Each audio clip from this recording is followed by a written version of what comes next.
Intros out of the way, and we start. It's Call of the Line, live on Ustream, starring these lovely people right here. Live in front of a live studio audience. Greetings, folks, and welcome to Chapter 10 of Call of the Moon by Crystal Greatsword. Who is me? And yeah, this chapter is one of the more heavy kind of dark chapters, as a fair warning.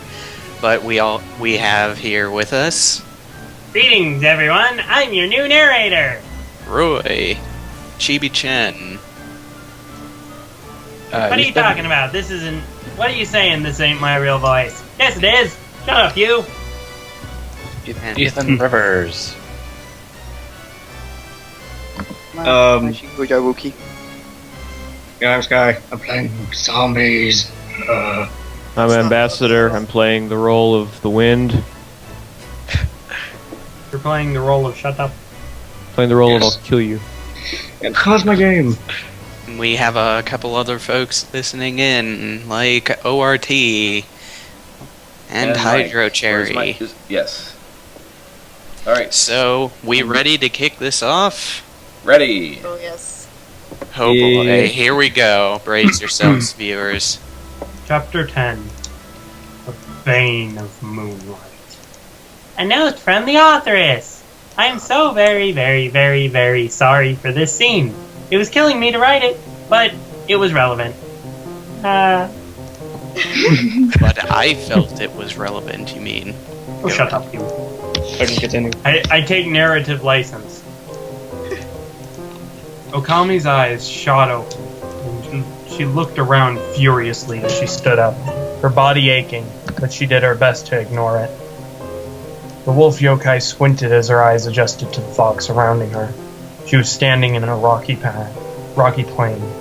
Many blades were impaled on the ground, but they lined an eerily familiar cobblestone pathway. Okami followed it, fear encroaching in the pit of her stomach. She had a bad feeling about this. A very, very bad feeling. Okami saw a lump that was forming in her throat and continued walking down the path.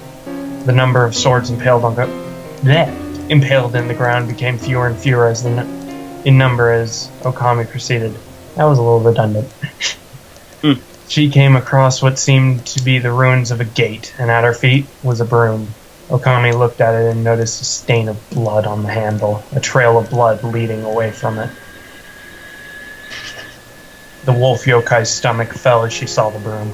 It looked painfully familiar, but Okami continued to walk forward. The fog thickened as she followed the trail of blood. Okami tripped over something on the ground, and when she turned to look at it, she nearly threw up. Lying on the ground was the mangled body of Nazrin, her throat ripped out, her eyes opened in a horrified stare and a pool of blood leaking out of her mouth. Okami's hands flew to her mouth as nausea and horror weakened her stomach. Tears started to form in the young wolf's eyes. She tore her eyes away from Nazrin, but her eyes widened even more upon what she saw ahead. Okami was speechless. Tears fell freely down her face as she stared at the dead bodies of Ichirin, Sho, and Mamizu. Okami fell to her knees. Had this happened because of her? Because she was foolish enough to let this all happen? Hey, kid. A voice spoke. Okami looked up, tears blurring her vision. She saw the ghostly form of Murasa floating in front of her. How have you been? She asked sadly. What happened here? What happened to everyone? Okami wailed, her voice shaking. Murasa didn't respond, only looking behind her at the bodies of her slain friends. Things didn't go as well after you left, kiddo. Okami forced herself to stand and then she moved forward. The fog cleared, and Okami's heart fell as she saw the ruins of the Mioran Temple. In front of it were corpses of Nue, Byakuren, and Kyoko. Okami let out a cry of anguish as she kneeled by the body of her fallen friends. She let tears fall down her face as uncontrollable sobs shook her body. I'm sorry. Okami sobbed. Oh, sorry. I can't believe this happened. Okami sobbed. Who's reading this part? Am I? No. Let me go. All your fault. A voice echoed. All your fault. The voice came closer. Okami turned and saw a figure coming closer and closer. Your fault. They died because of your weakness. Kamiko appeared from the fog, clutching the sword in her hand. Okami stared blankly at Kamiko, her puffy, tear-stained eyes directing right at Kamiko's glowing red eyes.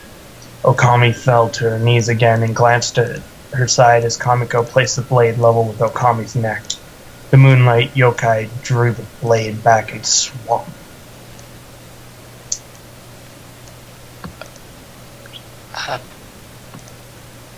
A voice called. Please wake up. Okami's eyes flew open, sweat drenched her forehead, her breathing heavy. There was a yokai shaking her vigorously. Okami sat up, looking around in a panic. She was in a dimly lit cavern. She let out a soft sigh. It was just a nightmare. But still, could it actually happen? So, who will voice this character? Ooh, How about you? How about you, Spaz? He's busy animating. I can do it. Yeah. Stabbity stab stab stab. Okay, at the No, I extent need that to actually watch happened. this later. Alright. Okay, ready? Yeah. Alright. I'm so glad you're okay, Okami. The yokai next to her spoke. Yes, but how do you know my name? Okami asked, frowning as she looked to the yokai. The yokai had long black hair and warm brown eyes. A pair of wolf ears sat atop her head, and the yokai wore a red dress with white sleeves. Behind her, a wolf tail switched about. The more Okami looked at her, the more familiar she seemed. She seemed like a distant memory. How? I can't go on forgetting my own daughter's name now. Let me start over. How? I can't go on forgetting my own daughter's name now, can I?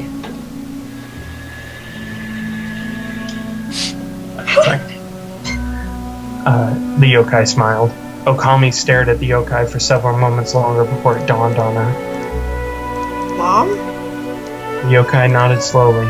This was Okami's mother, Tsukio Kobayashi. The yokai sealed several days after Okami's birth. Okami's eyes widened up with tears, and she sniffled.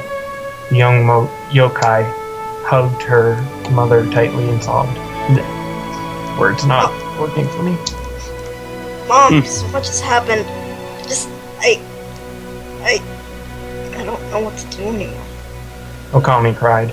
Tsukio gently patted her daughter's head.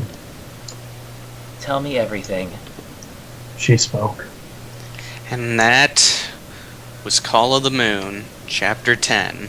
That Alright. was I would love to stick around for the after show, but I got an RPG to go play. Peace. and I'll be I back later. PM me if you need me. See you, See Roy. ya. and I gotta play some zombies in Alcatraz. Alright, Oh, wow. nice. That song Well, is in all- actually synced up. Wow. Can't Well, wait in to all see the recording. Yeah, well, in all seriousness, Spaz, I thought the song fit really well, too, for that particular scene. How was it? That was dark. Say this was pretty dang That awesome. was very dark. So, Crystal, how did you make such a scene so dark? I don't know. I think I don't remember this, if I was listening to any sad music or what. As she once told me in PMs after this chapter was written, my heart hurts. But I was thought Still that remember, Fine. remember when I helped you with that part, Crystal, the one before this. Like, when I was reading this chapter, and when I got done with it, I was like, damn. Damn. Yeah, at least you felt for that. You're not like the jerk-ass insensitive me. When I killed Lloyd, I didn't feel anything. Anyway, this has been Call the Moon Live with Spastic and these people. Oh Yes. yeah, I'm these people. Yeah, me and that thing. Join us And next. Join us next week for chapter 11.